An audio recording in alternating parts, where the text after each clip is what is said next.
ओम नमः सिद्धिभ्यः। ओम नमः सिद्धिभ्यः। ओम नमः सिद्धिभ्यः। आत्मज्ञानी ज्ञान है, शेष सभी अज्ञान विश्व शांति का मूल है, वीतराग विज्ञान संताप मानस शांत हो, जिनके गुणों के गान में वे वर्धमान मान विचरे हमारे ध्यान।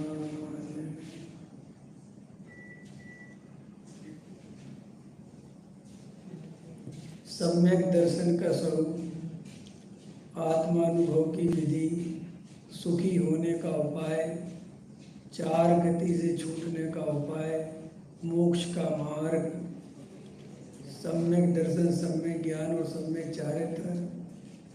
वास्तव में जितने भी आप अलग अलग टॉपिक सुनते हैं, अलग अलग नाम सुनते हैं, वास्तव में सब अलग अलग नहीं है, काम एक ही है, उसके नाम अलग अलग तरीके से, अनेक प्रकार से नाम उसके सुनने पढ़ने में आते हैं और अपन उसके चक्कर में बहुत कंफ्यूज हो जाते हैं कि सम्यक दर्शन अलग है, सम्यक ज्ञान अलग है, सम्यक चारित्र अलग है, तप अलग है, व्रतशील संयम अलग है, उपवास अलग है। ऐसे अपन बहुत सारी चीज़ें हैं, बहुत सारा पढ़ते लिखते सुनते हैं। मैं आज से आपके सामने अभी 2-3 दिन के अपने जो 4 व्याख्यान हैं, 4 व्याख्यानों को अपन एक कहानी से प्रारंभ करेंगे। एक छोटी सी कहानी मैं आपको सुनाऊंगा, उससे आपको कुछ समझ में आएगा कि हमें वास्तव में करना क्या है और अपन क्या क्या करते रहते हैं और क्यों करते रहते हैं, उसका भी मैं कारण आपको बताऊंगा। एक कहानी एक सम्राट की। एक बहुत बड़ा सम्राट था, एक राज्य का राजा था। एक बार वो अपने नगर की सैर पर कहीं निकला, बहुत पुराने ज़माने की घटना है, और उसके पैर में कांटा लग गया। और उसके पैर में कांटा लग गया तो खून निकल आया। तो उसे बहुत गुस्सा आया, और इतना ज़्यादा गुस्सा आया कि उसने बहुत बड़े बड़े जो विद्वान थे, मंत्री संतरी, सारे आसपास के सबको बुलवाया और बोले, सब आप लोग विचारशील व्यक्ति हो, सब पढ़े लिखे लोग, विद्वान हो, आप सब जो है कुछ ऐसा विचार करके निर्णय करो कि मुझे आज के बाद कांटा नहीं लगना चाहिए। तो बड़े बड़े विद्वान थे, धुरंधर थे, उन्होंने कहा साहब हम बताएंगे, किसी ने कहा हम बताएंगे। तो बहुत सारे उपाय बताए। तो किसी ने उपाय बताया कि आप जो है पूरे नगर में, पूरी पृथ्वी पे कालीन बिछवा दो, समझ में, बढ़िया मोटी कोई कालीन बिछवा दो तो आपको कांटा कभी नहीं लगेगा। तो राजा ने कहा, राजा तो मूर्ख होता ही है, उन्होंने कहा ये ठीक है। तो इतने में जब ये बात नगर में फैली कि सारे पृथ्वी पे कालीन बिछाई जाएगी, तो किसान वगैरह सब भाग के आए कि महाराज कैसी बात करते हो, अगर सारी में कालीन बिछा दोगे तो हम अनाज कहाँ उगाएंगे, सब भूखे मर जाएंगे, काम धंधे कैसे होंगे। तो राजा ने कहा, यार ये उपाय तो ठीक नहीं है, दूसरा उपाय बताओ। फिर मीटिंग बुलाई। तो फिर बड़े बड़े दार्शनिक विद्वान इकट्ठे हुए, उन्होंने फिर उपाय बताया। बोले, राजा अपन नगर में, पूरी पृथ्वी पे आसपास के राज्यों में जहाँ तक आप घूमने जाते हो, जब भी जाते हो, हम सारे जगत के सारे कांटे हटा देंगे और सारी सड़कों को, धूल जो है सब साफ कर देंगे। तो उन्होंने कहा ठीक है, ये भी ठीक है, ये भी करो। तो पुरानी सड़कें होती थी, वो ये तो होती नहीं थी, और जब साफ करी तो पूरा नगर धूल से भर गया, धूल ही धूल फैल गई, लोगों का सांस लेना मुश्किल हो गया, और सारा नगर, सारी प्रजा फिर परेशान। फिर लोग भाग के आए, रे राजा ये महाराज क्या करा रहे जीना। उसका राजा खुद भी परेशान हो गया। फिर उसने कहा, ये उपाय भी ठीक नहीं है। ऐसे बहुत सारे उपाय बड़े बड़े विद्वान, बड़े बड़े लोग बताते रहे, और राजा ने पूरे राज्य का जीना मुश्किल हो गया एक कांटे के चक्कर में। कुछ 2 3 4 10 15 50 दिन में बहुत परेशान हो गए। तो एक बूढ़ा व्यक्ति था, अनपढ़, पढ़ा लिखा नहीं था ज़्यादा, और वो आया राजा के पास और उसने राजा से कहा मैं आपकी समस्या दूर कर सकता हूँ। तो राजा ने कहा क्या कर सकते हो? तो वो जूते बना कर लाया था। क्या बना कर लाया था? जूते। और उसने कहा राजा ये जूते आप पैरों में पहन लो, आपको कभी कांटा नहीं लगेगा। तो राजा ने जब जूते पहने और चला, उसने कहा अरे वाह, ये तो दुनिया का सर्वोत्तम उपाय है और तो बहुत बढ़िया। लेकिन विद्वान लोगों को ये बर्दाश्त नहीं हुआ कि हम जैसे बड़े बड़े विद्वान यहाँ पर बैठे हैं और ये अनपढ़ गवार गांव का किसान ये हमारे सामने हमसे ज़्यादा बुद्धिमान साबित हो जाए, ऐसा हम कभी नहीं होने देंगे। तो राजा को उन्होंने भड़काया, समझाया कि ये कोई चाल है, ये आपको कोई ऐसा इसमें जहर मिला के लाया, आपके पैर गल जाएंगे अगर आप पैरों में पहनोगे, और आप भूल कर मत पहनना, ये कोई दुश्मन देश की साजिश है आपको मारने की। और राजा ने वो ये सुना और राजा को बहुत गुस्सा आया और किसान को उसी समय फांसी पर चढ़वा दिया। ये कहानी सच्ची नहीं है, काल्पनिक है, लेकिन हमारे जीवन में जो घटनाएं घट रही वो वास्तविक है। हमारे साथ भी यही हुआ। धर्म बिल्कुल 2 और 2 4 जैसा था, सरल, बिल्कुल सरल। अनपढ़, गवार, त्रिंच गद्दी के जेब, शेर, उल्लू, चिड़िया सब धर्म कर सकते थे, करते ही हैं। लेकिन मनुष्य राजा की तरह बहुत ज़्यादा समझ में आया, उसको सलाह देने वाले मंत्री, विद्वान, बड़े बड़े आचार्य, बड़े बड़े संत साधु और सारा जगत अपने अपने हिसाब से धर्म की व्याख्या करने में लगा हुआ है। और लोग धर्म के नाम पर इतने कंफ्यूज हो गए और धर्म इतना कठिन हो गया, इतना कठिन हो गया कि त्रियंच गति का जीव तो सम्यक दशा ले गया और मनुष्य गति का जीव इधर उधर भटकते भटकते आज भी भटक ही रहा है और उसे सच्चे धर्म की खबर नहीं है। और कोई सच्चा धर्म बताने वाला मिलता भी है तो उसके पंथ संप्रदाय वाले, उसके वो संस्कार, उसकी वो परंपराएं जो उसको जकड़ के रखी हुई हैं, वे उसे बेड़ियां जकड़ लेती हैं और वे कहते तुम किसकी बातों में आ रहे हो, अपने कुल का धर्म नहीं छोड़ना, अपने कुल की परंपरा नहीं छोड़ना। ये बताएंगे ये कुर्ता पजामा वाले धर्म है, ये पैंट शर्ट वाले धर्म बताएंगे, ये दिन में 3 बार खाने वाले धर्म बताएंगे। जबकि आप जो ये बोल रहे हो ये आप अपनी तरफ से नहीं बोल रहे हो, ये भी आपके बाप दादा सिखा के गए। ये कोई आपको पता था कि पैंट शर्ट वाला धर्म नहीं कर सकता और कुर्ता पजामा वाला या कोई साधु बन जाए, ये आपको खुद की कोई आपकी परख नहीं है, हमारा खुद का कोई निर्णय नहीं है। ये तो सब हम सुनी सुनाई बातें जो हमारी कुल परंपरा समाज में चली आ रही हैं। और सच्ची बात यह है कि हमें धर्म के बारे में ज़्यादा गहराई में जानने की जरूरत भी नहीं है, क्योंकि धर्म हम मानते ही परंपरागत चीज़ है। हम धर्म कोई सुखी होने का उपाय नहीं मानते, हम धर्म कोई बेसिक नीड है ये नहीं मानते। धर्म एक सामाजिक सिस्टम है, धर्म एक हमारी परंपरा है। धर्म भय के कारण चलता है, धर्म लोभ के कारण चलता है, धर्म आपके निर्णय के कारण नहीं चलता। हमारे अंदर एक भय काम कर रहा है और हम उस भय के चक्कर में अपने कुल का, अपने जो भी समाज का परंपरा का धर्म है उसको फॉलो करते रहते। हमें कोई लेना देना नहीं है कि इस बात में कितनी सत्यता है, नहीं है, क्या है। और वो खाली आप नहीं, दुनिया में जितनी भी मनुष्य जाति है और वो जिस पंथ संप्रदाय में जन्म लेता है, चाहे वो हिंदू हो, चाहे वो मुसलमान हो, चाहे वो जैनी हो, चाहे वो श्वेतांबर हो, चाहे वो दिगंबर हो, चाहे जो भी हो, वो अपने कुल परंपरा के हिसाब से धर्म मानता रहता है। उसे इससे ज़्यादा धर्म से कोई लेना देना नहीं। और फिर अपने साधु महाराज, ये हमारे साधु हैं, जी हमारे साधु हैं, जी हमारे साधु हैं, उनकी पूजा पाठ कराता। वो भी इसलिए नहीं कि उसे कुछ, उसको ऐसा लगता है कि यार ये भी एक काम है, कर दो, ये महाराज वगैरह की सेवा करो तो थोड़ा पैसा वैसा करेंगे, सेवा करने से भी आता हो तो आ जाए, समझ में आया। और इनको थोड़ा आशीर्वाद लेते रहो, साधु की बददुआ नहीं लेना चाहिए, समझ में आया? इस चक्कर में ये सब चलता रहता है। एक डर बैठा दिया, एक डर बैठा नहीं दिया, मनुष्य डर लेके ही पैदा होता है। बैठा कौन किसको देगा? हर आदमी भयभीत है, और भय जब आपके अंदर ज़्यादा होता है तब आपसे वो सारे काम करवा लिए जाते हैं जो आप नहीं भी करना चाहते। अभी मैं आपको बता भी दूं कि जो लक्ष्मी जी है वो काल्पनिक है, कोई असली में कोई ऐसी लक्ष्मी है ही नहीं। और आपको ये बात समझ में भी आ जाए कि ठीक है यार, लक्ष्मी जी नहीं है, लेकिन मैं एक लक्ष्मी जी की फोटो दूं और कहूँ उसको फाड़ दूं, तो आप फाड़ोगे नहीं। मैं कहूँगा जब आपने मान लिया कि लक्ष्मी जी नहीं है तो इसको फाड़ दो, उसमें क्या नहीं, क्या बोला गलती से हुई। समझ में? मतलब आपको कोई अजय कोई फोटो दे दे देवी देवता की, तो आप उसे फेंक नहीं सकते, ये गारंटी है।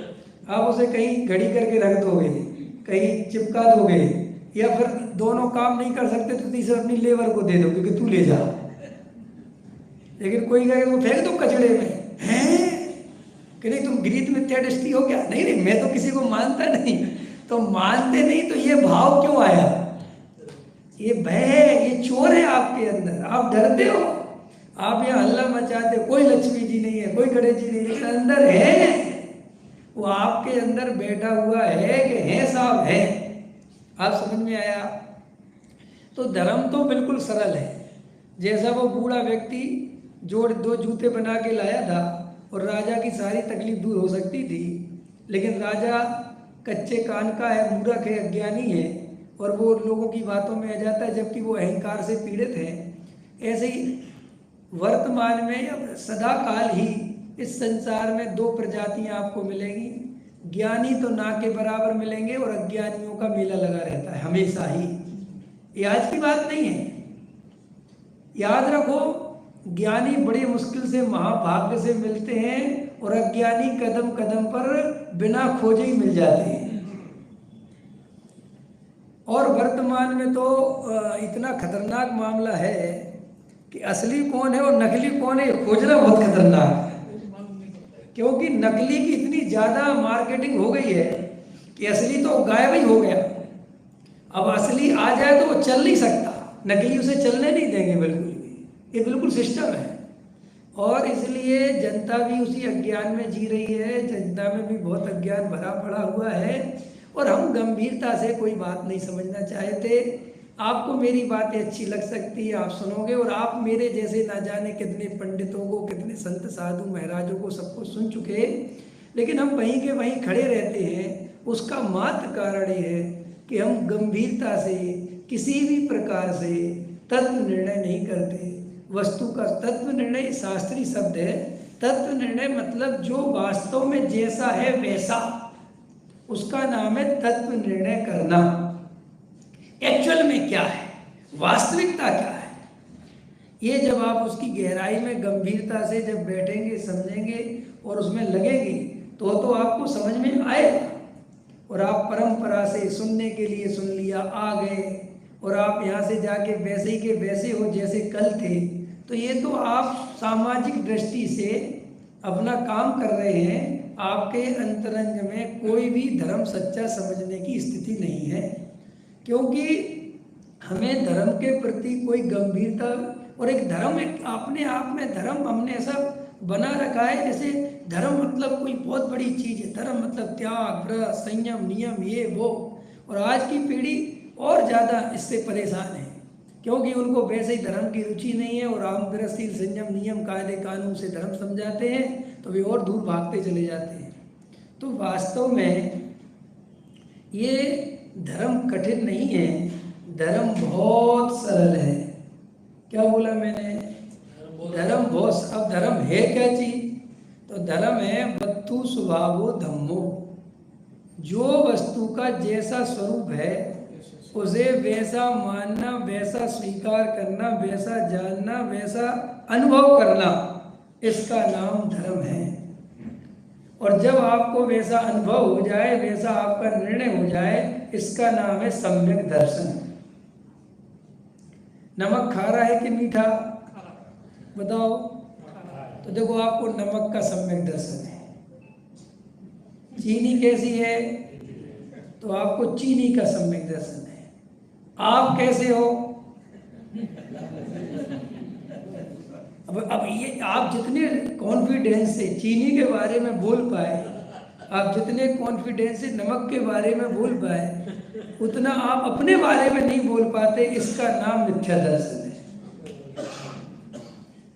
बस जिस दिन आप अपने बारे में ऐसा बोलने लगे कि मैं आत्मा हूं, बस, और वो ऐसा बोलने के लिए बोलना नहीं, भाव भाषण।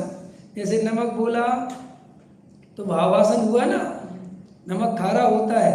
अच्छा बताओ, नमक खारा होता है कि मीठा होता है? नहीं नहीं, नमक मीठा होता है। सच में नहीं मानोगे क्या? आप नहीं मानते कहते हैं। नहीं, नमक मीठा होता है, नहीं मानोगे? आप नहीं मानते। अरे मैं तो नहीं मानता, मैं कह रहा हूँ ना मीठा नहीं होता। नमक को मीठा कहते हैं। नमक को मीठू कहते हैं ना गुजरात। तो फिर मीठा हो गया। कि देखो पंडित जी, तुम गोल गोल कितने ही घुमाओ, लेकिन हम घूमने वाले नहीं, क्योंकि तुम जो नमक कह रहे हो वो खारा होता है। आप समझ गए? तो देखो, जब आपकी समझ आपके अनुभव से गुजर के निकलती है, तब आपको कोई मूर्ख नहीं बना सकता। लेकिन जब आपकी समझ आपके अनुभव से नहीं निकलती, तो आपको मूर्ख हर कदम पर बनाया जा सकता है, और आप बनते हैं, और आप बनते भी जानबूझ के। क्योंकि हर आदमी के दिमाग में ये है कि ज्यादा धर्म समझ लिया तो अपन रहेंगे कैसे, तो अपन दूर दूर से समझते रहते हैं। जैसे लोग पंडित जी को बुलाते हैं, ये गृह प्रवेश कराएंगे और भी जो जो होते रहते हैं, विधान कराएंगे, तो पंडित जी वो संस्कृत में मंत्र बोलते हैं, है ना, ओम ह्रीम रक्ष रक्ष फट फट स्वाहा। कोई ये नहीं बोलता इसका अर्थ तो बताओ पंडित जी। क्यों नहीं पूछता? बस वो कहता चूल्हे में गया अर्थ, तुमने पढ़ दिया, बात खत्म हो गई, हमारा काम हो जाए, हमें क्या लेना देना। रक्ष रक्ष सुन लिया तो सुना रक्षा बक्षा होती हो। समझ में? कोई का भी आपको पता है, अधिकतर मंत्र संस्कृतों में बोले जाते ताकि आपकी समझ ही में नहीं आए, ताकि समझ में आ जाए तो उनमें कुछ बचे ही नहीं। आप कहोगे इसमें है क्या दम, नहीं समझ में आया। कुछ इसका कारण मात्र है कि हम लोग अज्ञानी बनकर जीना चाहते हैं, और हमें जहां जरूरत है वहां हम किसी महाराज की नहीं सुनते। ये बात आप देख लेना। आप किसी साधु की बहुत श्रद्धा करते हो, ठीक है, बहुत श्रद्धा करते हो, अगर वो साधु कहे कि जाओ अपने सारी संपत्ति किसी और के नाम पे कर दो, करोगे? करोगे? तो पता, वे साधु भी जानते कि हमारा कितने लेवल का भक्त है, वे उसी लेवल से बात करते। वो कहते, वो जानते कि भाई 50 करोड़ का आदमी है, तो सोचते हैं कि 10-20 लाख दे सकता है, तो वे उतनी डिमांड रखते हैं तुमसे, समझ में? और कहते देखो ये हमारा भक्त है, हम इससे कुछ भी कहें ये हमारे लिए कुछ भी कर सकता है। भक्त भी कहता जी महाराज लिखो 21 लाख, वो कहता लिखो 21 लाख, लेकिन वो ये नहीं कहते लिखो 50 करोड़। आप समझ गए? क्योंकि सब साठ गांठ चलती है, और वो ऐसी साठ गांठ चलती है, न साधु को सेठ से कुछ कहने की जरूरत पड़ती है, न सेठ को साधु से कुछ कहने की जरूरत पड़ती है। इशारों इशारों में सारे इशारे हो जाते हैं, और मारे न्यारे हो जाते हैं, समझ में आया? और आम जनता, क्योंकि आम जनता को ताली बजाने के अलावा कुछ आता ही नहीं। मुझे ये समझ में नहीं आता आप लोग इतनी ताली क्यों बजाते हैं? कभी आप लोगों को नहीं लगता कि हम ताली बजाने पे नहीं है कि जिंदगी भर? बजाओ ताली, शुभारंभ होगा, बजाओ ताली, बजाने लगते हो, कुछ भी हो बजाओ ताली, बजाने लगते। क्यों बजाते हो ताली? हम तो नहीं बजा रहे, नहीं, सब सामाजिक दृष्टि से बजाते हैं। देखो भाई, अपने जीवन में मैं ये समझता हूँ, मेरी अपनी ये समझ है कि वास्तव में मनुष्य को धक्के खाने में मजा आता है। वो टाइम पास कर रहा है, उसे धर्म कोई बेसिक, उसको कोई निर्णय करना है, उसे संवेदन करना है, उसे आत्मा का अनुभव करना है, उसे वास्तव मोक्ष मार्ग में लगना है। मुझे ऐसा लगता ही नहीं कि जीव के अंदर ऐसी प्यास है, क्योंकि मैंने ऐसा अनुभव किया है जिस जीव के अंदर ऐसी प्यास होती है वो अपने आप ही सही जगह सही ठिकाने पर अपने आप और सही गुरु उसे अपने आप मिल जाता है और वो अपने आप चुनाव कर लेता है। मैं तो श्रोताओं की बड़ी तारीफ करता हूँ। तुम लोग कितने अच्छे हो, कितने बढ़िया श्रोता हो, बताओ। 1.5 घंटे पर जो सुन जाते हो, इतने वक्ता बदल के आते, सबको सुन जाते हो, सबकी सुन जाते हो, समझ में आया। और फिर अगले दिन फिर आके बैठ जाते हो, फिर सुना। कभी ऐसा नहीं लगता यार कितना सुन रहे हम लोग? तृप्त होते नहीं, तृप्त नहीं होते कि निर्णय नहीं करते। भाई डॉक्टर के पास कौन जाना पसंद करता है रोज रोज? है कि नहीं डॉक्टर आप बढ़िया दवाइयां देते मजा आता है, ऐसा कोई है? लेकिन अपन तो देखो, एक पंडित जी जाएंगे, दूसरे आएंगे, दूसरे जाएंगे, तीसरे आएंगे, सुनते रहते। मतलब मेरे को एक बात सुनने की नहीं है। देखो एक तो होता है आनंद के लिए सुनना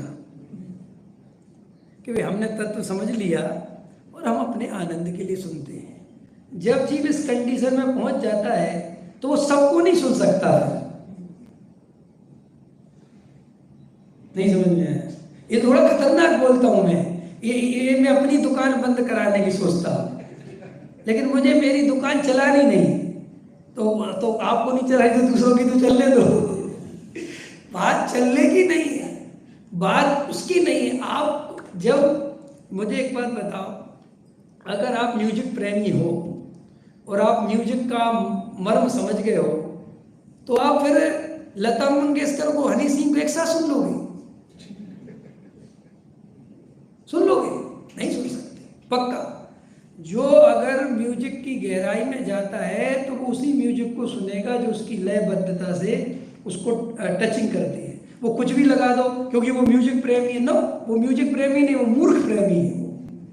समझ में? ऐसे ही तुम प्रवचन के नाम पे अगर कुछ भी सुनते रहते हो, किसी को भी सुनते रहते हो, कुछ भी सुनते रहते हो और सब सुन के पचा जाते हो, तो या तो भाई साहब आप में कुछ कमी है, हम में कुछ कमी है।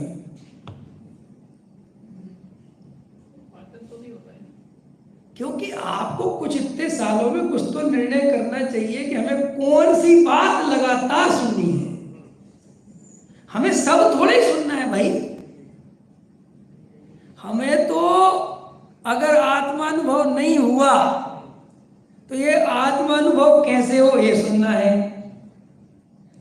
और अगर हम सम्यक दृष्टि हो चुके हैं और आत्मानुभूति हो चुकी है तो अब हमें वो बात सुननी है जो आत्मानुभूति को रिपीट करके उसकी ओर और लेके जाए गहराई में और हमारे आनंद को बढ़ाए।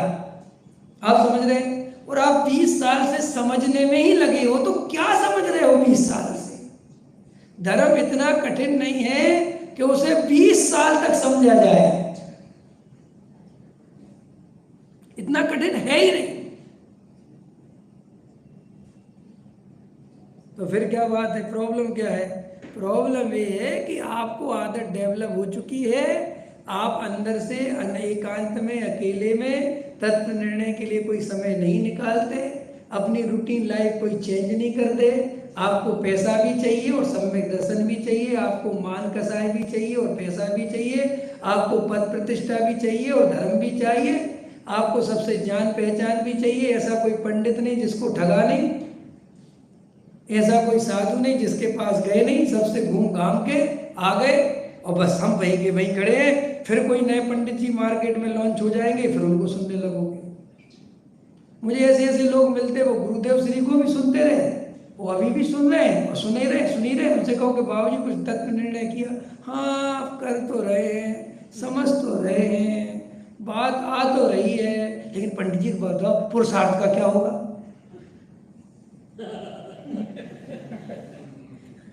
अबे भाई 30 साल बाबूजी तुमने खर्च काय में कर दिए।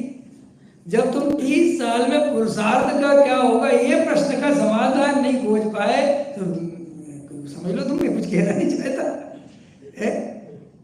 ये तो आपको सोचना चाहिए कि मेरी जिंदगी के 30 साल मुझे अभी ये बात क्लियर नहीं हुई कि पुरुषार्थ का क्या होगा। अगर जब सब कुछ निश्चित है तो पुरुषार्थ का क्या होगा? और वो रोज आके पंडित जी पढ़ाए जाते हैं पुरुषार्थ, तो ये कुछ नहीं करना पुरुषार्थ, कुछ नहीं करना पुरुषार्थ। हम भी कहते कुछ नहीं करना, ठीक है पंडित कुछ नहीं करना पुरुषार्थ, ये कैसे होगा? आप समझ रहे मैं क्या कहना चाहता हूं? है आत्मा शुद्ध है क्या शुद्ध? बताओ। रागी देसी देवी देवताओं को मानना चाहिए कि नहीं मानना चाहिए? हम नहीं मानना चाहिए, और फिर भी अपन माने जा रहे हैं। अगर अपन वास्तव में माने जा रहे हैं तो विचार करना चाहिए। देखो मैं पता किस टाइप का आदमी हूँ। मैं इस टाइप का आदमी हूँ कि भाई साहब अगर आपको मेरी बात समझ में नहीं आई, आप यहाँ से निकलो, क्योंकि मैं समझ रहा हूँ कि आप समझ रहे हो, और आप अंदर से बिल्कुल नहीं समझ रहे, मेरा भी टाइम बर्बाद कर रहे हो, खुद का भी कर रहे हो। अगर आपको रागी देसी देवताओं को पूजना है तो उस आदमी के पास जाओ जो पूजवाता हो। नहीं समझा? हम तो ये कहने वाले हैं कि इनको पूजने से कुछ नहीं होता। अरे हम तो कह रहे हैं महावीर की पूजा करने से कुछ नहीं होता, आदिनाथ की पूजा करने से कुछ नहीं होता। तो फिर साहब आदिनाथ भगवान के वीतरागी भगवान के दर्शन क्यों करते हैं, मंदिर क्यों जाते हैं? भाई साहब उनके जैसा बनना है, ये हमारा लक्ष्य है। और हमें ये पता चल गया है कि द्रव्य स्वभाव से मैं भी भगवान हूँ, और पर्याय में भगवान बनना है। तो भगवान के सामने जाकर मुझे अपनी वीतरागता, अपना स्वभाव याद आ जाए कि ऐसा ही प्रभु मैं भी हूँ, यही रूप मेरा है। इतने के लिए हम दर्शन करने जाते हैं। वहाँ की भगवान कुछ दे दें, भगवान कुछ भला कर दें, कर ही नहीं सकते, कर ही नहीं सकते। समझ में आया? लोग इतने पढ़े लिख गए, इतने पढ़े लिख गए, नहीं पढ़े लिखे हो कि नहीं आप लोग? मैं ऐसा मानता हूँ इस हॉल में एक भी आदमी ऐसा नहीं होगा जो पढ़ा लिखा नहीं हो। और आप समय के साथ बहुत अपडेट भी हुए होंगे। आपने बिजनेस के तरीके बदले होंगे, आपने मोबाइल चलाना सीखा होगा, आप व्हाट्सएप चलाते होंगे, कंप्यूटर चलाते होंगे, लैपटॉप चलाते होंगे, बिजनेस करने के स्टाइल बदल गए, आपने वो स्टाइल अपना लिए, सब कुछ हुआ कि नहीं? फिर आप धर्म के क्षेत्र में क्यों अंधविश्वासी हो रहे हैं? फिर हमें गुरुओं के नाम पर क्यों अंधविश्वासी हो रहे हैं? हम क्यों निर्णय नहीं कर रहे हैं कि वास्तव में मेरा स्वरूप क्या है, धर्म क्या है, तत्व निर्णय क्या है, सम्यक दर्शन क्या है, आत्मा का अनुभव क्यों जरूरी है, तत्व निर्णय क्यों आवश्यक है? आप बताओ, तत्व निर्णय क्यों आवश्यक है? बताओ, आप लोग में से बताओ, तत्व निर्णय क्यों आवश्यक है? बताओ। आत्मा की अनुभूति करने के लिए। आत्मा की अनुभूति क्यों जरूरी है? बताओ। आप दुखी हो, आप आत्मानुभूति करनी है ना आपको, तो भाई साहब ने कहा सुखी होने के लिए। तो आप दुखी हो क्या? क्या दुख है? बताओ, बताओ क्या दुख है? सच बात बता, हृदय पे हाथ रख के, क्या दुख है? आपको आत्मानुभव नहीं मिला इसलिए दुख है कि आप करोड़पति नहीं बन पाए इसलिए दुख है? दो में से क्या चीज है पहले बताओ, दो में से निर्णय करो भाई। देखो कभी कभी क्या होता है, आदमी जब संसार से हार तक जाता है और अपने सपने साकार नहीं कर पाता, तो उसके सपने साकार नहीं हुए तो उसको अंदर जो दुख होता है, उस दुख को मिटाने के लिए भारतीय विद्या भवन में भी आ जाते हैं लोग। चलो भैया चलो, क्योंकि यहाँ आपके मन की बातें की जाती हैं। तुम किसी के करता धरता नहीं हो, तुम्हारे मन को बहुत संतोष मिलता। भाई साहब मेरी पत्नी जैसी इसका करता धरता मैं नहीं हूं,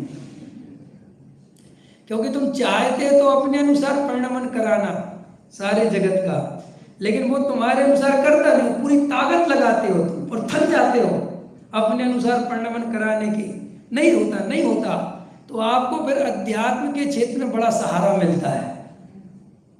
सही कह रहे पंडित जी, कोई किसी का करता धरता नहीं। जे तुम पता अंदर से खुश होके नहीं कह रहे, बहुत दुखी मन से स्वीकार करना पड़ रहा है। मन तो बहुत है, हिला दो पूरी बॉम्बे को, लेकिन क्या करें, घर ही नहीं हिल पा रहा। बॉम्बे तो बहुत दूर की बात है। पत्नी कह रही सीधे बैठ जाओ, हो भैया बैठ गए। अब बूढ़े हो गए, खा लो दवाई, हो भैया खा ली दवाई। अब कहते कोई किसी का करता था, भैया भाई चलो कोई थोड़ा अच्छा लगता है। आया समझ में? धर्म अगर ऐसे करोगे, ऐसे समझोगे, तो कभी तीन काल में धर्म समझ ही नहीं पाओगे। भाई व्यक्ति हार थक के अगर धर्म सुनने भी लगा तो क्या दम है उसमें, क्या दम है? बुढ़ापे में हर आदमी को ये बात अच्छी लगती है कि तुम्हारे कमाने से पैसा नहीं आता, तुम्हारे करने से कुछ नहीं होता। क्यों? मुकेश अंबानी को ये बात अच्छी लगे तो लेके आओ, मुकेश अंबानी को यहाँ बैठा हो सुनाओ कि पैसा कमाने से, वो कहेगा नेगेटिव आदमी को भगाओ यार। क्या कहेगा वो? एक नेगेटिव आदमी को भगाओ भाई साहब, पॉजिटिव आदमी लाओ, मोटिवेशन स्पीकर, कोशिश करने वालों की ये चाहिए तुम लोगों को। और हम यहाँ कह रहे कोशिश करने वालों की हार निश्चित है। बोलो कौन सा भाषण अच्छा है? दो में से करो, आगे बढ़ो, ये जिंदगी वरदान है, इसको अभिशाप में मत बदलो, लगा दो ताकत, पत्थर में से ही पानी निकलेगा। अरे क्या सोचते हो वो रजनीकांत कंडक्टर था, जोश आ गया आपके अंदर, सच्ची बात सच्ची बात। क्या करते हो? अरे गजब गजब साहब, क्या गजब दिया, क्या गजब बताया उसने। वो जिसे तुम बहुत अच्छा भाषण समझ रहे हो वो आपके अंत में दुख में ले जाने वाला भाषण है। क्योंकि जगत में जिसे आप सफलता कहते हैं वो अंत में असफलता में बदलती है। करोड़पति बनना सफल होने का लक्षण है, लेकिन अंतोगत असफल होना है। क्यों? क्यों कि वो जो उसने करोड़ों रुपए कमाने में जिंदगी लगा दी और अपने वास्तविक स्वरूप को नहीं पहचान पाया। समझना ध्यान से, बहुत गहराई से समझना। मरना तो सुनिश्चित है ना उसका। बताओ उस आदमी से ज्यादा अभागा कौन है जिसने अपना पूरा जीवन करोड़ों अरबों रुपए कमाने में निकाल दिया और उसमें से 1 रुपया बेचारा साथ में नहीं ले जा सकता। और मैं कौन हूं ये उसे पता नहीं है, और संसार क्या है, अब कहाँ जाना, उसने कुछ पढ़ा नहीं, कुछ सुना नहीं। कितना दुखमय जीवन होने वाला है उसका अंत में। बताइए, सोचिए। तुम्हारे बड़े बड़े सुपरस्टार यहीं रहते, बंबई में आते तो सुपरस्टारों की याद आती है। ये अमिताभ बच्चन लगा पड़ा हुआ है। क्यों? पता है तुम्हें? क्या सोचते हो तुम? पैसे के लिए? भाई साहब इतना कर्तृत्व का बोझा ढोया है कि अब आधा घंटा शांति से बैठे तो डिप्रेशन की बीमारी हो जाएगी। 89 साल की उम्र में जिम जाते हैं लोग, व्यायाम करते हैं, दौड़ते हैं, फिट रखते हैं। क्यों? कि उनको पता है अगर हम जरा से बिस्तर पे गिरे और लोगों ने हमारी वो फोटो खींच ली तो हम तो जीते जी मर जाएंगे। इसको तुम सफलता कहते हो? आदमी मरते दम तक बैठ नहीं सकता शांति से, इसको सफलता कहते हो? इसको आप सफल व्यक्ति कहते हो? जो आदमी अपने जीवन में विश्राम में ना जा पाए, शांति से बैठ ना पाए, आनंद का अनुभव ना कर पाए, निराकुलता क्या होती है, शांति क्या होती है, समता क्या होती है, इन बातों का कभी फील ना कर पाए, उस व्यक्ति को आप सफल कहते हो? तो इसका मतलब आप और हम शायद सफलता का भी स्वरूप नहीं समझते कि सफलता क्या चीज है। आज मैं मांगीलाल जी को कह रहा था गाड़ी में कि जमाना बड़ा विपरीत हो गया है, अब निर्णय करना बहुत भारी हो रहा है। पहले का जमाना था, साधु बनवासी जंगलवासी एकांतवासी होते थे, समझ में, तीर्थ क्षेत्रों पर कहीं एकांत में रहते थे। तो जो सेठिया थे ये अपना सेठ पना छोड़कर, अपने मोटर गाड़ी बंगला छोड़कर संत साधुओं के दर्शन करने जाते थे और वहां जाकर इनका अहंकार गिर जाता था। समझ में आया कि नहीं आया? और साधु महाराज शांत दशा में समता का पान करते हुए, आनंद लेते हुए, और चेहरे पर एक बहुत शांति और एक वीतरागता का भाव देखकर सेठ जी की आंखों में आंसू आ जाते थे। समझ में आया? मुंह में लार टपकती थी कि देखो इनका जीवन कितना धन्य है, मैं कहाँ उस बॉम्बे की जिंदगी नरक में डला हुआ हूँ। समझ में आया? कहाँ वो दिल्ली नगर में किचकिच में जी रहा हूँ, कहाँ वो पैसा कमाने में मरा जा रहा हूँ। तो उसे कुछ अपने जीवन का धिक्कारपना, कुछ जीवन की क्षणभंगुरता, असारता का भाव भाषण भी होता था। लेकिन अब जमाना इतना बदल गया कि साधु ही बम्बई आ गया अब साधु जब बम्बई आ गया तो सेठ जी को तो और ज्यादा अहंकार बढ़ गया कि अब हम साधुओं के पास नहीं जाते, साधु हमारे पास आ रहे हैं। आप समझ रहे मैं क्या कहना चाहता हूं? और उन साधु महाराजों से पूछो कि काय को आ गए बम्बई नगरिया में, सो वो कहते बता रहे थे कि वो ये कहते हैं, क्या कहते हैं, क्या कहते हैं कि तुम लोगों को सुधारने के लिए आए। तो मैंने कहा ये कौन सा धर्म है कि श्रावकों को सुधारने के चक्कर में महाराज खुद बिगड़ गए हैं?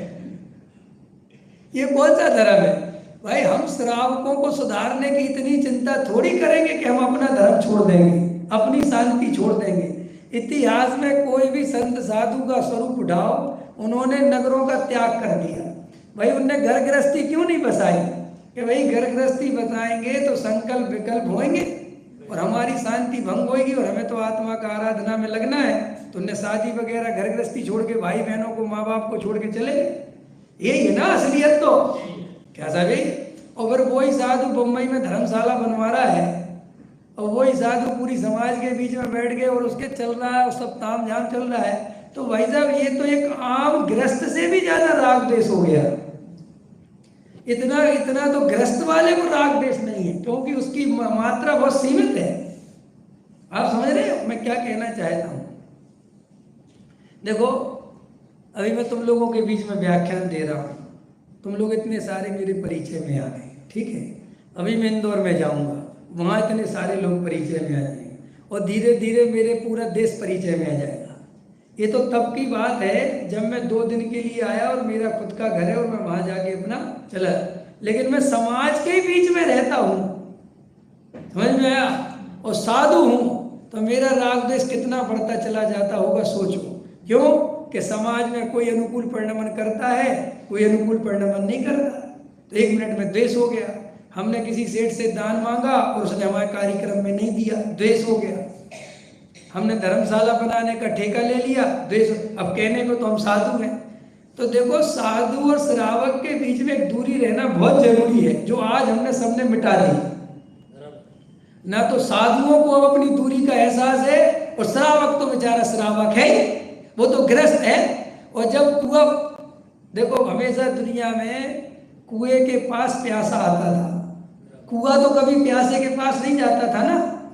अच्छा बताओ बाबूजी, आपके पीछे वाले बाबूजी बताओ, आपसे कह रहा हूं बाबूजी, एक बार बताओ कुएं को प्यासे के पास ले जाना सरल है कि प्यासे को कुएं के पास ले जाना सरल है? दोनों में से सरल काम कौन सा है? बोलो कि भाई प्यासे को ले जाओ, लेकिन कोई सोचे कुएं को ले जाओ प्यासे के पास तो क्या होगा? भाई साहब ना कुआं रहेगा ना प्यासा रहेगा। आप समझ रहे? हमने यही किया, साधु है कुआं और गृहस्थ और श्रावक है प्यासे। वेद गुरुओं के पास जावे। हमारे पूज्य गुरुदेव थे कांजी स्वामी, सोनगढ़ में बैठे रहते थे गांव में, समझ में आया? जिसको सुनना हो पहुंचो वहां, कि साहब बहुत धक्के खाने पड़ते, खाओ, नहीं समझ में? जाओ अगर सुनना है तो वहां जाकर जो आदमी को एक आनंद आता था, जो उसका सेठिया पना निकलता था, वो सेठिया पना तुम्हारा मुंबई में रह के नहीं निकल सकता। और अब वर्तमान में ये तुम्हारा कुछ बचा खुचा था तो ये ऑनलाइन आ गया, ये यूट्यूब आ गया, इसने एक बीमारी लगा दी। हम तो आजकल प्रवचन इतने बदल बदल के सुनते हैं कि आदमी इतने बदल के गाने नहीं सुनता है। एक कई लोग मुझे मिल जाते, 5 मिनट किसी का सुना, अरे तो बोर कर रहा, उसके नीचे दूसरे का दिखने लगता है, ये लगा, वो भी सुना, तीसरा लगा।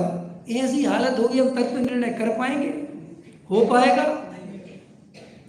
देखो उदाहरण दे रहा हूं आपको समझ में आ जाए। अब तुम लोग तो क्या पता किस उदाहरण को समझोगे। जैसे हम बस वगैरह में जाओ और बस में गाने बजते हैं, पुराने जमाने की बात है, आजकल तो हर आदमी के गाने हैं। पहले के जमाने में एक बस में जाते थे, गाना बजता था, और उसका ना रिमोट अपने हाथ में होता था ना वो गाना अपने हाथ में होता था, वो आपको सुनना ही पड़ेगा।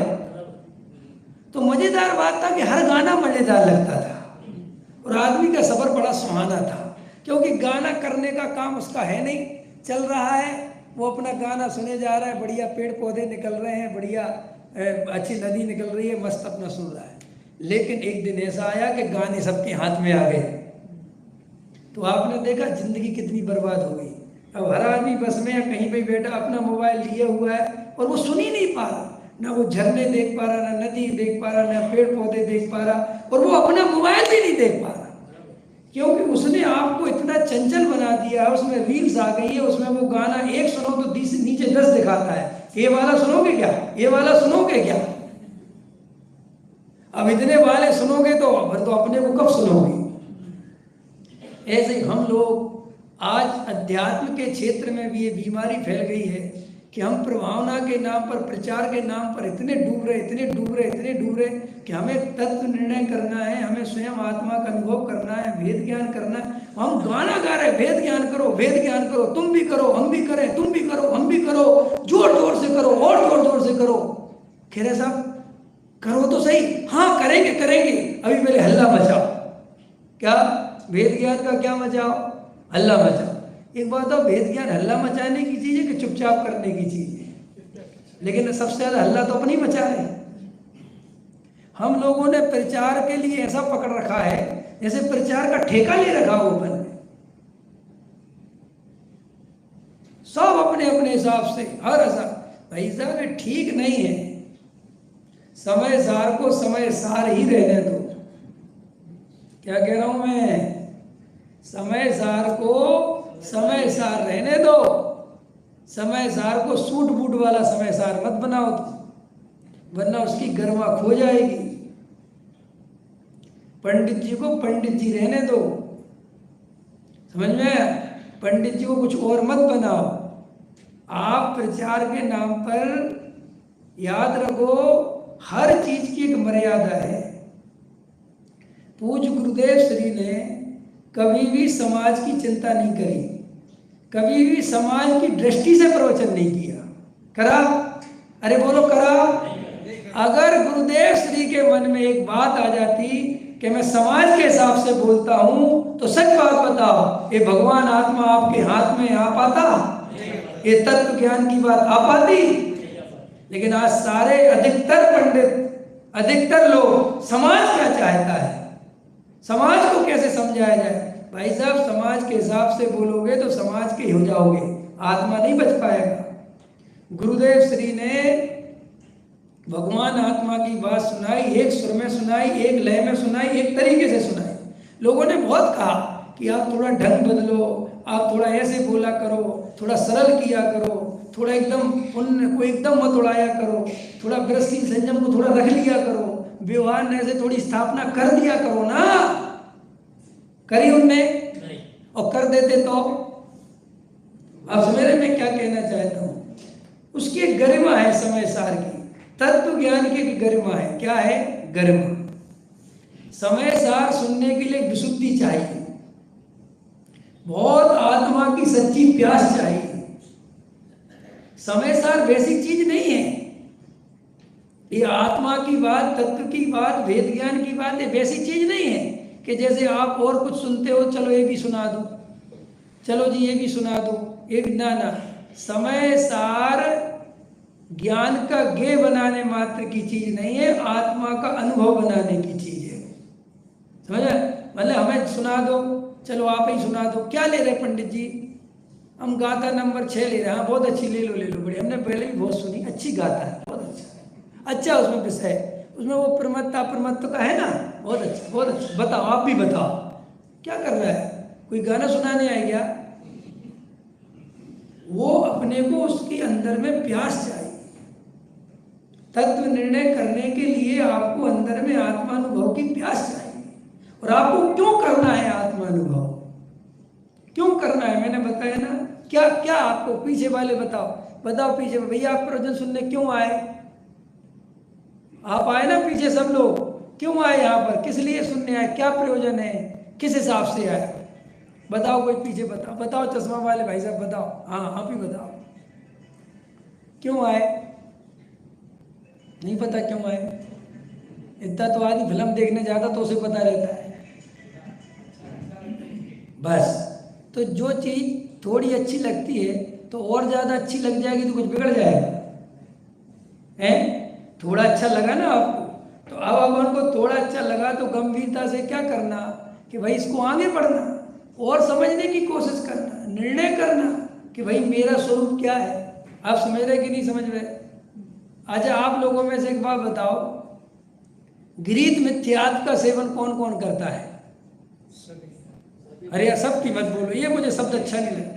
हाथ उठाओ, गीत मिथ्यात्व का सेवन कौन कौन? गीत मिथ्यात्व का सेवन माने वीतरागी देव शास्त्र गुरु को छोड़कर किसी भी प्रकार के अन्य रागी देसी देवताओं को, कुगुरुओं को मानना, पूजना, उनकी भक्ति करना, उनकी विनय करना, ये सब गीत मिथ्यात्व कहलाता है। तो हाथ उठाओ, आप में से कौन करता है? अगर नहीं उठाओगे और करते होगे तो भी बहुत पाप लगेगा। तो भाई साहब मुंबई में रहते और सब करते तो मुंबई नहीं आना चाहिए मेरे को, क्योंकि अगर आप 40 साल से 30 साल से अगर इस आत्मा की, वेद ज्ञान की, वीतरागता की बात सुन रहे हैं और इतने बड़े बड़े विद्वानों के मुख से सुन रहे हैं और उसके बाद भी अगर आपको गीता ही मिथ्यात्व का त्याग नहीं हो पाया तो इसका मतलब आपने अभी तक कुछ नहीं समझा। क्या समझा फिर आपने? आपने अपना भी टाइम खोटी किया। क्यों तुम्हारा खोटी खोटी बोलते क्या बोलते? और हमारा भी खोटी की नहीं समझ में।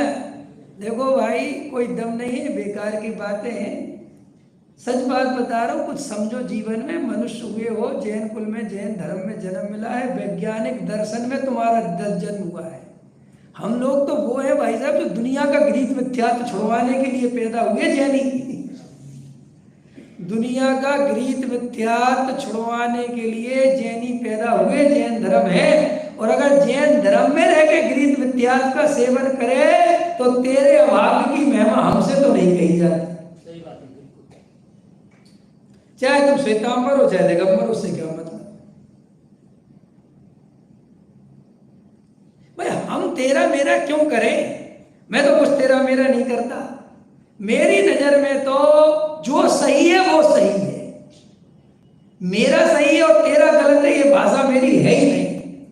भाई साहब नमक खारा है चाहे तुम्हारे घर में हो और चाहे मेरे घर में हो। अब आप मुझे निर्णय करके बताओ कि वीतरागता में धर्म हो सकता है, वीतरागता भगवान हो सकती है कि रागी द्वेषी भगवान हो सकता है? सोचो। तो जब आपको वीतरागी भगवान को मानते हो तो वीतरागी भगवान वीतरागी क्यों हो गए? बताओ, कौन बताएगा? हमारे भगवान वीतरागी क्यों हो गए? राग द्वेष से रहित हो गए इसलिए वीतरागी हो गए, ऐसा? फिर कैसा? बोलो बोलो कैसा? हमारे भगवान वीतरागी क्यों हो गए? इसको जाना, अपने आप को जाना, अपने आप को जाना इसलिए वीतरागी हो गए।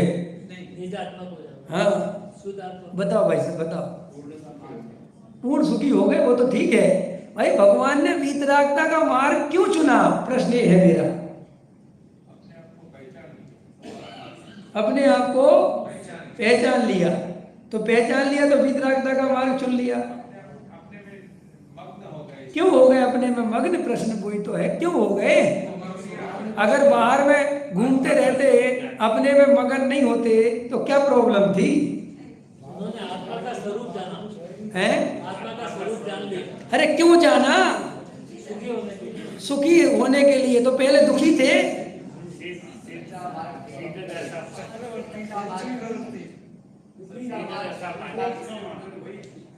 हाँ अरे भाई हमारे भगवान मजबूरी में वीतरागी नहीं हो गए भाई साहब, वस्तु का स्वरूप ही वीतरागी है। कोई किसी का करता धरता है ही नहीं, पंच इंद्री के विषय भोगों में सच्चा सुख है ही नहीं। ये बात उन्हें समझ में आ गई और उन्हें ये समझ में आ गया कि वास्तव में ये अंदर में एक तरफ दूसरी तरफ का करता धरता नहीं, यही वस्तु का स्वरूप है। और जब उनने ऐसा श्रद्धान करा तो उनको आनंद आ गया, और ऐसा आनंद आया, अपूर्व आनंद आया, ऐसी निर्भरता आई कि पहले कभी ऐसा आनंद, ऐसी अपूर्वता अनुभव नहीं करी। और फिर जब ऐसा आनंद आया तो और अंदर में भाव आया कि भाई साहब मैं तो अपने स्वरूप में ही डूबता हूँ, अपने स्वरूप में ही रमता हूँ। तो जितने जितने रमे आनंद बढ़ता ही चला गया और बस एक दिन ऐसा आया कि अपने आप पूर्ण वीतरागता को प्राप्त हो गए, कसायों का नाश हो गया, सारे कर्मों का नाश, आनंद सुखी हो गए। तो ये हो गए का अर्थ ये नहीं है, अगर तुम्हें भी हमें भी सच्चा सुखी होना है, वास्तव में अब चार गति में नहीं घूमना, तो हमें भी ये वीतरागी मार्ग अपनाना चाहिए। क्योंकि राग देश का मार्ग मिथ्या का मार्ग है। मिथ्या माने विपरीत मार्ग, विपरीत माने जैसा वस्तु का स्वरूप है नहीं तुम वैसा मानोगे तो दुखी हो जाओगे। हमारे दुख का कारण क्या है बोलो? अभी आप सब दुखी हैं अगर, तो किस बात से दुखी है? पहले तो दुखी नहीं है, क्यों भाई सब दुखी हो गया आप? क्या नाम है आपका? प्रियेश। बताओ प्रियेश भाई, दुखी हो क्या तुम? है कि दुखी? इतना बढ़िया मजा, कोई दुख है आपको? देखो कोई दुख नहीं है। अब ये व्यक्ति को मैं कहूं कि आत्मा का अनुभव करो तो क्यों करें? देखो तुम दुखी नहीं हो, ये मिथ्यात्व के कारण तुम्हें दुख की पहचान नहीं है। दुखी तो हो, लेकिन मिथ्यात्व के कारण, अज्ञान के कारण दुख क्या है, दुख किसे कहते वो पता नहीं। अभी पुण्य का उदय चल रहा है, समय पे रोटी मिल जाती है, समय पे शादी तो नहीं हुई, हो गई, पत्नी भी बढ़िया है, अभी सब बढ़िया चल रहा है, जवान हो एकदम, सब अच्छा लग रहा है, तो आपको लगता है दुख क्या है? नहीं, ये जो तुम्हारे अनुकूल परिणमन कर रहा है ये ज्यादा दिन अनुकूल परिणमन नहीं करेगा। इस शरीर अभी कोई रोग लेके आ जाएगा, कोई बीमारी, पंडित ऐसा क्यों बोल रहे? नहीं बोल रहा, मेरे बोलने से नहीं आएगा, लेकिन शरीर एक दिन बुढ़ापे में जाएगा और बीमारियों का घर बनेगा, ये तो बात पक्की है ना, है कि नहीं? और संसार का जो क्षणभंगुरता है वो ऐसी है कि बाहर निकलते ही क्या घटना घटेगी हमें ही नहीं पता। एक्सीडेंट हो जाए, हमारे पैर कट जाए और हम घर में पड़े रहें, ऐसा कुछ भी हो सकता है ना। मतलब हम लोग कितनी खतरनाक संभावनाओं के बीच में बैठे हुए हैं और आप कह रहे हैं हम सुखी हैं, ये आश्चर्य की बात है। नहीं समझ रहे आप? मतलब अभी आप कह रहे हो कि मैं बहुत सुखी हूँ, बहुत अच्छा हूँ, और एक मिनट बाद तो पता चला कि आपको हार्ट फेल हो गया और आप हॉस्पिटल में पहुंच गए और डॉक्टर ने कहा दी एंड। अरे बाप रे, है कि हाँ ये संसार ऐसा ही है। तुम ये मकान बना के, दुकान बना के 2-4-10 करोड़ रुपए इकट्ठा करके अगर सोच रहे हो कि दुख कहाँ है, दुख कहाँ है, तो बेटा ज्यादा चिंता मत करो, महादुख आने ही वाला है। तो पंडित जी आप तो डरा रहे? नहीं, मैं तो नहीं डरा रहा, मैं तो तुम्हें सच्चाई का स्वरूप बता रहा हूँ, सच बता रहा हूँ कि ऐसा स्वरूप है। तो साहब आप क्या करें? हम जो बता रहे वो ये बता रहे हैं कि तुम्हें समझ लो कि ऐसा हो सकता है, होने वाला ही है। तो अब ऐसी चीज समझ लो कि जब ये होगा तब भी तुम दुखी ना हो, उसका नाम धर्म है। आया समझ में कि नहीं? बुढ़ापा तो आएगा और नहीं आया तो इसका मतलब पहले मर जाओगे, समझ में? और मजेदार बात यह है कि मरते नहीं है। क्या बोला मैंने? मर जाते तो बहुत अच्छा रहता, लेकिन भाई साहब मरते ही तो नहीं है जीव। ये जीव सदा काल से जीता आ रहा है और सदा काल जीता रहेगा। अब बताओ, जिसे सदा काल जीना है तो उसे ऐसी चीज को पहचानना तो पड़ेगा ना कि बाहर में कुछ भी वियोग संयोग परिवर्तन होता रहे, लेकिन वो अंदर उस ध्रुव को, उस तत्व को ऐसा पकड़ के मजबूती से टका रहे कि उसको दुख ना हो। उसका नाम धर्म है। और सुनो, अगर उस तत्व को हमने पहचान लिया, पकड़ लिया, समझ लिया, तो गारंटी से है अभी तो दुख होना खत्म हो जाएगा। जो भी आएगा उसको आप समझोगे कि ये मेरे में नहीं है और ये बदलने वाला है, मैं तो जानने वाला हूँ। और जब आप इस जानने वाले पर टिके रहोगे तो ये आपको ज़्यादा दिन की बात नहीं है। हम कुछ ही काल में जितने भी प्रकार के दुख इस संसार में होते हैं उन सब दुखों से अनंत काल के लिए रियल में मुक्त हो जाएंगे। एक बात, आप में से कई लोगों को ऐसा भी लग सकता है कि सब बातें गप है। क्या लगता है? आप कहोगे नहीं हमें गप नहीं लगती, लेकिन आपको सही भी नहीं लगती। क्या बताया मैंने? आपको गप नहीं लगती, ये बात तो मुझे पता है, लेकिन ये आपको सही भी नहीं लगती। तो पंडित जी फिर हमें लगती क्या है? परंपरा के नाम पर सही लगती है और वर्तमान में जीने के नाम पर गप लगती है। क्या बोला मैंने? क्या बोला?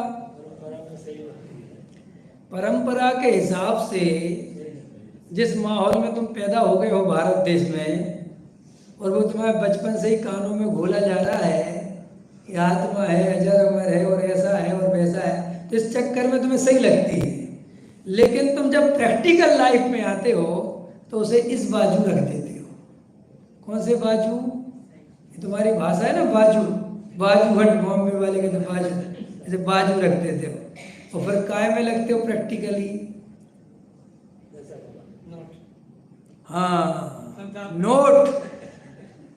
नेता वोट के लिए परेशान, तुम नोट के लिए परेशान। समझ में? और फिर तुम्हारे वे ही सपने मूर्खों वाले, लंदन घूमेंगे, जापान घूमेंगे, ये घूमेंगे, वो घूमेंगे, अमेरिका घूमेंगे, ये घूमेंगे, बस ये आपकी रियल है। और जब आदमी अमेरिका लंदन घूम फिर के आ जाता है, हाथ तक के बैठ जाता है, कहते यार कहीं सुख नहीं, चलो आत्मा की बात सुनो। तो सुनो भैया, समझ में आया कि नहीं आया? ये दशा है, और जब तक ये दशा बनी रहेगी आप और हम ऐसे ही चार गति में घूमेंगे। ये सबको गप लगती, गप, अरे ठीक है, क्यों बीडी जैन साहब, पैसा कमाओ, पैसा कमाओ, बम्बई वाला पैसा कमाओ, पैसा कमाओ, पैसा कमाओ, समझ, कमाओ भैया कमाओ, हम तो मना नहीं कर रहे, लेकिन कमाने के साथ ये जरूर समझ लेना कि तुम जो कमा रहे हो उसमें से 1 रुपया तुम्हारे काम आने वाला नहीं है। तो आप क्या बात करते हो? सुनो, जब काम आने की बारी आएगी तब तक तो तुम्हारा राम नाम सत्य हो चुका होगा। और जिसको कमाने की इतनी ज़्यादा ट्रिक आ गई, कमाना सीख गया, फिर वो एक ऐसा लालच है वो बंद होता ही नहीं। देखो आदमी कितनी बड़ी मूर्खता में जीता है। पहले आदमी आवश्यकता के लिए पैसा कमाता है, समझ में क्या कहा मैंने? फिर पैसा कमाना उसकी आवश्यकता बन जाती है। आया समझ में? क्या मैंने बताया ना, अमिताभ के पास चले जाओ, उससे कहोगे कि तुम 89 साल के हो गए, बैठते क्यों नहीं शांति से? वो कहेगा बैठने ही तो नहीं आता, क्योंकि उसने जिंदगी भर बैठने ही तो नहीं सीखा। मोदी जी से कहा 75 के हो जाओ, छोड़ दो। मोदी जी कह रहे स्कीम को बढ़ाओ, क्योंकि जब आदमी खुद 70 का रहता है तो कहता 75 वालों को हटाओ, और जब आदमी खुद 75 पे पहुंचता है तो पता चलता है कि प्लीज ये गलत स्टेटमेंट हो गया था, इसको बचाओ। आया समझ में कि नहीं? ये आपको नहीं पता, ये संसार खतरनाक है, इसमें इतना आकर्षण है, इतना आकर्षण है कि अच्छे अच्छे संत साधुओं को ले डूबता है। जिनने घर परिवार छोड़ दिया, माया छोड़ दी, काया का ध्यान छोड़ दिया, वे भी इस संसार के माया में फंस जाते हैं, वे भी इस बॉम्बे की चकाचौंध में घूम जाते हैं। उनसे कहो महाराज चलो गांव की तरफ, अरे रहन तो दो, बम्बई बहुत अच्छी है। कि क्यों? कि गांव में इतना ना पैसा है, ना इतनी आओ भगत है, और ना इतने मिर्च मसाला खिलाने वाले हैं। समझ में आया? और यहाँ का आदमी भी कहता है आ जाओ आ जाओ, हमारे पास तो टाइम है नहीं, तो तुम भी यहीं रह जाओ और 2-4 धर्म की बातें सुनाओ, ताकि हमारा धंधा भी डिस्टर्ब नहीं हो, और हमारी माया भी डिस्टर्ब नहीं हो, और हमारा धर्म भी डिस्टर्ब नहीं हो। ये आदमी इतने गृहस्थी संयम क्यों करता है, पता है आप क्या कारण है? बैलेंस बनाने के लिए। जबकि ये इंसान जानता है हाँ। कि बैलेंस, पैसा सब कुछ इधर ही रह जाएगा, हाँ। साथ में किसी का आया नहीं है, हाँ। कहीं आ सकता नहीं है, हाँ। फिर भी इतनी दौड़ भाग करता है, मेहनत करता है, झूठ बोलता है। वो उसका कारण ये है कि वो जो जानता है वो उसके गहराई में उसके पास अनुभव नहीं है। उसके पास ये जो मैं बोल रहा हूँ ये उसके पास अनुभव नहीं है कि आत्मा में सुख कैसा है। आप सबकी समस्या है, मैं जानता हूँ। हमारी बेसिक समस्या क्या है कि ठीक है साहब नहीं कमाते पैसा, ठीक है आप कहते नहीं करते, अब क्या करें? अब उनसे को बैठो शांति से आत्मा का ध्यान को कर लिया, आप क्या करें?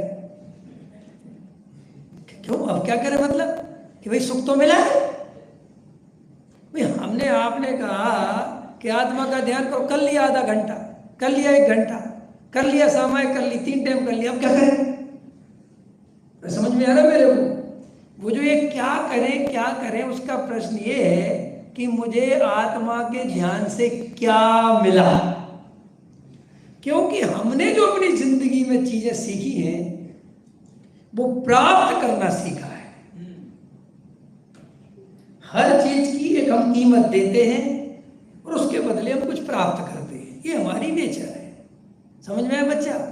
पढ़ते हो तुम, ज्यादा बड़ी तो नहीं हो ना?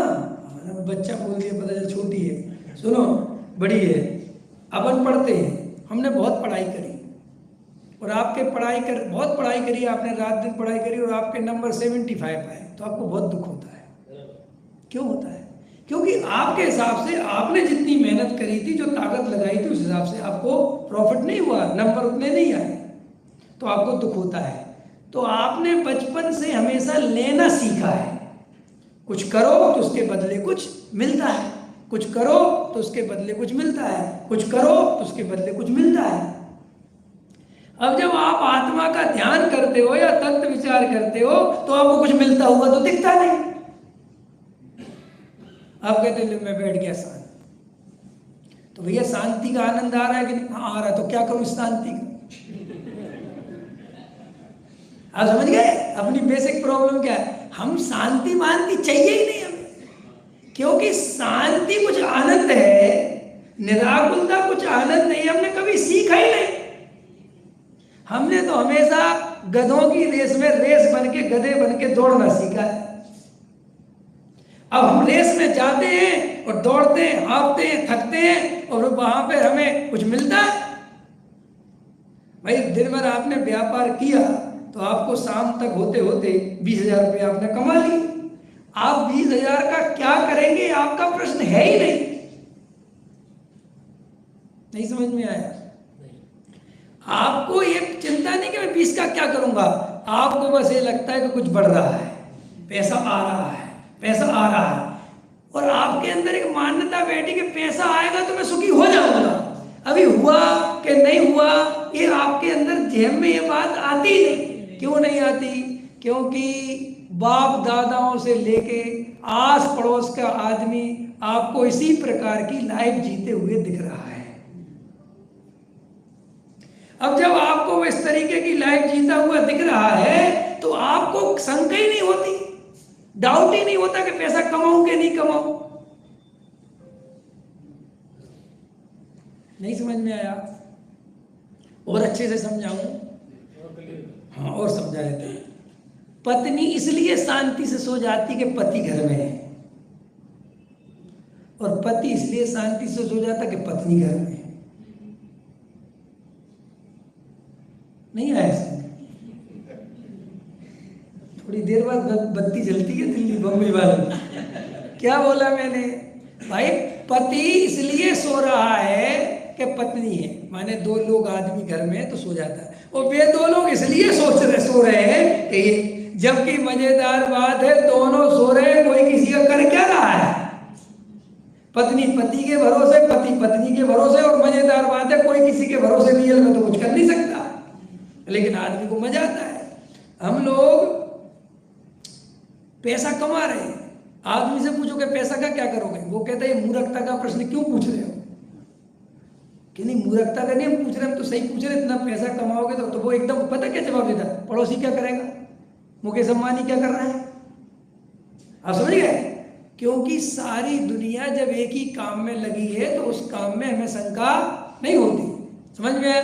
बॉम्बे में इतनी बड़ी बड़ी बिल्डिंगें बनी है आपकी, तो कोई भी खड़ी कर लेता है इतनी बड़ी, लेकिन दिल्ली वाला नहीं करेगा क्योंकि उसकी यहाँ 4 ही मंजिल चलती है, वो घबरा जाएगा कि भाई साहब हम तो नहीं कर सकते। लेकिन आपके यहाँ सबने कर दी तो अब लोगों को डर नहीं लगता, लोग 31वें माले पे, 50वें माले पे, 48 माले पे रहने लगे, क्योंकि बहुत सारे लोग रहने लगे। अगर सच बताओ पूरी बम्बई में आपको ही अकेला लेना पड़ता 50 माले पे और सबरे 3 ही माले पे रह रहे होते तो आपकी दम नहीं थी, आप कहते मेरे को मारने की सोच रहे आया समझ में? तो आपके अंदर, हमारे अंदर जीवन में क्या है? डर है, और वो डर हम भीड़ में जाके खत्म कर लेते हैं। जब सारी भीड़ काम कर रही होती तो हमारा डर अपने आप खत्म हो जाए। जैसे मान के चलो एक देवी देवता किसी ने बैठा दी और वहां से 50 आदमी ढोक देते हुए जाए तो 91 आदमी तो अपने आप ही दे देता है। उससे को तुमने क्यों दी? यहाँ पता है कौन बैठा? कहता चूल्हे में अगर कोई भी बैठा हो भाई अपन तो दे के निकल लो। क्यों? कि हर आदमी के अंदर भीड़ का अनुसरण करने की आदत पड़ी हुई है। आपको कभी लगता है आप इतना संत साधुओं को या पंडितों को या किसी को भी, मैं तो पंडितों को क्या मानोगे, पंडितों को तो कोई कुछ मानता भी नहीं, साधुओं को बहुत मानते लोग। क्यों मानते हैं आप साधु? आपको पता है साधु से आपको क्या मिला? आप किसी बेसिक, नाम नहीं ले रहा मैं किसी का भी, आप अपने अपने साधु को चुन लेना। आप अपने अपने साधु को इतना मानते हो, दिगंबर दिगंबर साधु को मानता है, श्वेतांबर श्वेतांबर साधु को मानता है। प्रश्न है मेरा, अभी तक आपको उनसे क्या मिला जिसके कारण आप मानते हो? बताओ, आपने उनसे क्या सीखा? आपको ऐसी कौन सी चीज मिली जो उनसे आप उनको मानते हो? आपके पास इसका कोई उत्तर नहीं है, क्योंकि आप मोस्टली अपने सामाजिक परंपरा के कारण मानते हो। हाँ, मोक्ष मार्ग का रास्ता दिखाते हैं इसलिए मानते हो तो बहुत अच्छी बात है। लेकिन जब मोक्ष मार्ग का रास्ता आपने देखा नहीं, उनने मोक्ष मार्ग का रास्ता बताया नहीं, आप फिर भी मानते हो, तो वो मानने के पीछे अधिकतर लॉजिक वही होता है कि भैया मानना चाहिए, ये हमारे साधु हैं। क्या है? ये हमारे साधु हैं। ये साधु हमारा तुम्हारा क्या होता है? सोचा आपने? मान्यता हमारे तुम्हारे साधु की, ये मान्यता कोई अच्छी मान्यता है? हमारे साधु तुम्हारे साधु। साधु तो वास्तव में जो वास्तविक संसार का मोक्ष मार्ग का स्वरूप है, वो परम वीतरागी भाव से बिना राग देश के बताए, वही तो साधु है। अगर साधु हमारे जैसा राग देश करता है तो वो कैसा साधु? विचार करो आप। ये मैं किसी की निंदा और प्रशंसा के लिए नहीं कह रहा हूं। अगर आपको अपना जीवन स्वयं निर्णित करना है, आपको अपने जीवन में स्वयं को समझना है, तो आपके अंदर वो निर्णय करने की क्षमता स्वयं की होनी चाहिए। मैं आपका निर्णय कराऊं ये ठीक नहीं है। आप स्वयं करो, पढ़ो, समझो, पढ़े लिखे हो, स्वाध्याय करो। और सीधी बात है, जो राग द्वेष करता हो, कसाय करता हो, उसको पूजने से फायदा क्या है? तो भय के कारण, समझ गए, हम भय के कारण भीड़ का अनुसरण करते हैं, और भीड़ जो करती है, क्या बताया मैंने? जो भीड़ वो करती है वो हम आराम से करते हैं। तो पैसे में सुख नहीं है, पैसे में सुख नहीं है, ये हम बोलते तो सब हैं, लेकिन पैसा बोल, ऐसा बोलने पर भी कमाते सब हैं, ये हम देखते हैं। बेटा बोलता, बाप बोलता था, बेटा पैसे में कोई सुख नहीं है बेटा। वो कहता जी पापा कोई सुख नहीं है। फिर कहता बेटा उससे पेमेंट आ गई। वो कहता जी पापा। तो वो समझ जाता है कि बोलने की भाषा तो ये रखनी है कि संसार में से सुख होता तो तीर्थंकर क्यों त्यागे। वो भाषा तो सीख जाता है, लेकिन अनुभव उसका कहता है बाप बड़ा ना भैया, सबसे बड़ा रुपया है। पैसा बोलता है भाई साहब। यहाँ पे पता है पंडित जी, सेठियों को बुलाया जाता है, हमें कोई नहीं बुलाता। इसलिए हम भी पैसा कमाएंगे और फिर सेठिया बनेंगे और फिर बीतरागी का मार्ग चुनेंगे। सिस्टम सही नहीं है हमारा, बहुत अच्छा सिस्टम नहीं है हमारा। ये जो हमने सिस्टम बना रखा है ना, सेठियों से पैसा लो, फिर व्यवस्था बनाओ, समझ में आया, और फिर पब्लिक को सुनाओ, फ्री बंटवाओ। क्यों बंटवाओ? ये तो मेहरबानी क्यों करते हो? क्यों करते हो ये मेहरबानी? तो साहब इसकी जगह क्या करें? भाई साहब, जो खर्चा हो सब में बटेगा, कोई यहाँ सेठिया नहीं होगा, किसी का तिलक विलक नहीं होगा। अगर हमारे कार्यक्रम में 50,000 100,000 जो भी तुम्हारा खर्चा होता है, भाई साहब 500 रुपये पर आदमी की टिकट होगी। अगर सुनना हो तो आओ, न जाओ। ये तो कोई नहीं आया, नहीं आओ। भाई साहब, जब हम फिल्म देखने 500 रुपये चुका सकते हैं, तुम और हर जगह पैसे चुका सकते हो, तो अपने तत्व सुनने के लिए पैसे क्यों नहीं चुका सकते? सेठियों के भरोसे क्यों बैठे हो कि कोई सेठ दे दे और हम जाके सुने आए?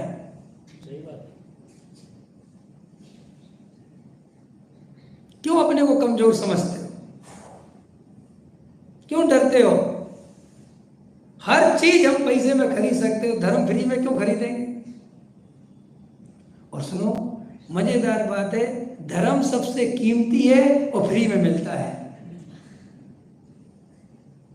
और मनुष्य की प्रकृति है कि जो फ्री में मिलता है वो उसी की कीमत नहीं करता। पक्की बात बता रहा हूं कि नहीं? मनुष्य हवा के बिना 1 मिनट नहीं जी सकता और हवा की कोई कीमत नहीं करता। पानी के बिना नहीं जी सकता, पानी की कोई कीमत। और अगर कोई 20 रुपए की बोतल और विराट कोहली वाला पानी और खरीद ले आदमी, तो क्या होगा? नहीं समझा? अपन तो 20-25 रुपए वाली मिनरल, वो कौन सी बोतल आती बिस्लरी, वो आदमी खरीद ले तो एक बूंद फेंकता नहीं। फिर देखा तुमने? पूरा पिएगा, इतना भी बचा रहेगा, नहीं पी लो यार, नहीं प्यास लगी पी लो यार। लेकिन कोई पानी जब फ्री का मिलता है तो आदमी बड़े से धड़ धड़ बहाता है, करता कि नहीं? और विराट कोहली पता कौन सा पानी पीता है? 40,000 रुपये लीटर का। अगर वो तुम्हारी बोतल में भर दिया जाए, खाने नहीं होए।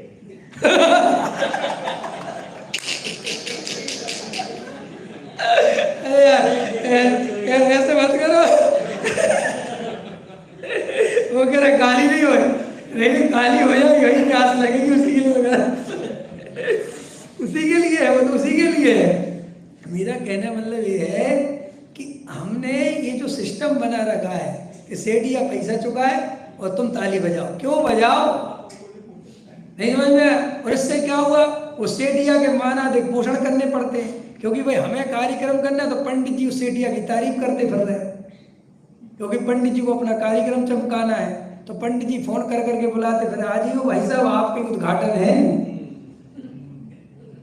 आज तक कोई पंडित आत्मा के कल्याण के लिए बुलाए चाहे नहीं बुलाए, लेकिन शिविर के उद्घाटन के लिए सेठ जी को फोन पहुंच जाएगा। और हम एक तरफ समय सार सुनाएंगे, समय सार सुनाएंगे, घर घर पहुंचाएंगे। भाई साहब, घर घर पहुंचाओ, हमें उसकी बुराई नहीं है, सब कुछ करो, लेकिन उसकी एक मर्यादा, उसकी एक कीमत तुम अगर नहीं चुकाओगे तो तुम्हें उसका रिजल्ट नहीं मिलेगा। देखो, आदमी यहाँ आता है ना, आदर सुन के चला जाता है, चला जाता है, चला गया, नहीं चमका, चला गया। अभी 500 रुपये लिए होते तुम लोगों ने, कहता भाई साहब आज तो सुनाई लो, कल नहीं देंगे। और हो सकता था कि जब तक फिल्म पूरी खत्म होती उसे अंत का सीन पसंद आ जाता, कल फिर आ जाता। अब वो बीच में ही चला गया, अभी फिल्म का क्लाइमेक्स तो चालू होना था, आया समझ में? लेकिन कीमत नहीं दी ना। आदमी, मैंने थिएटर से कभी आधी फिल्म छोड़ते हुए नहीं देखा, चाहे कितनी बोरिंग हो, सिर पकड़ के सो ले वो, 500 दिया कुछ तो आया समझ में? कि रियल है, बिल्कुल पक्की बात है ये, समझ में आया? तो भाई साहब, अपने को बहुत अंदर से ये आपको यहाँ पर कुछ नहीं लिया गया, लेकिन आप ये समझ लो आप दुनिया की सबसे कीमती चीज सुनने आए। अमिताभ बच्चन मेरे सामने कुछ भी नहीं है।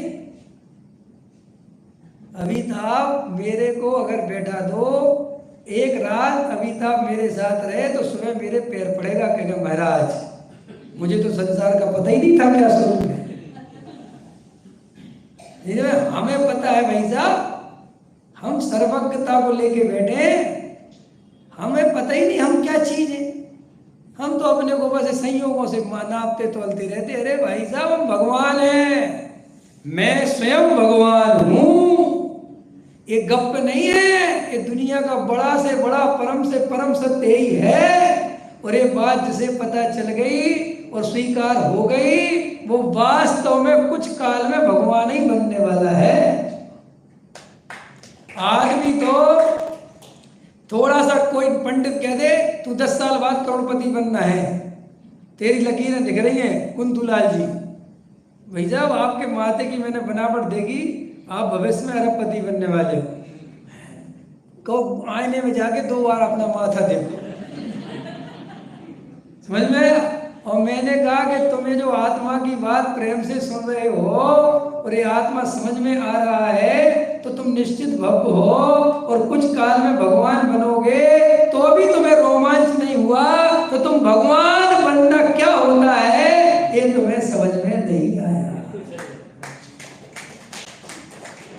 तो गहराई से आप समझें। देखो भैया, मन में कोई बात मत रखना, जितना बिंदास मैं हूं उतने ही बिंदास तुम बन के आना। जो तुम्हारे दिल में आए पूछना। मुझे एक तरफा संवाद पसंद नहीं है, दोनों तरफा संवाद होना चाहिए। सब तरह के प्रश्नों के जवाब मैं यहाँ दूंगा, कोई टेंशन नहीं। बस पूछना वही जो तुम्हारे दिल से आए। वो मत पूछना कि किताब में से ले लेके आ जाओगे पंडित जी यहाँ ये लिखा यहाँ लिखा, वो लिखा छोड़ दो। तुम अपने दिल की बात सुनो, तुम्हारे अंदर क्या चल रहा है। ठीक है, तो अपन 2-3 व्याख्यान होंगे, तो आप समय पर आए, शांति से बैठकर समझें और तत्व निर्णय करके कम से कम अध्यात्म स्टडी सर्कल का ये कार्यक्रम इस बार अपन ऐसा करें कि सब के सब जो मिथ्या दृष्टि हो वो इस बारे पर्युषण में सम्यक दृष्टि बन जाए, ताकि अगली बार में अज्ञानियों को नहीं ज्ञानियों को सुनाने आऊं।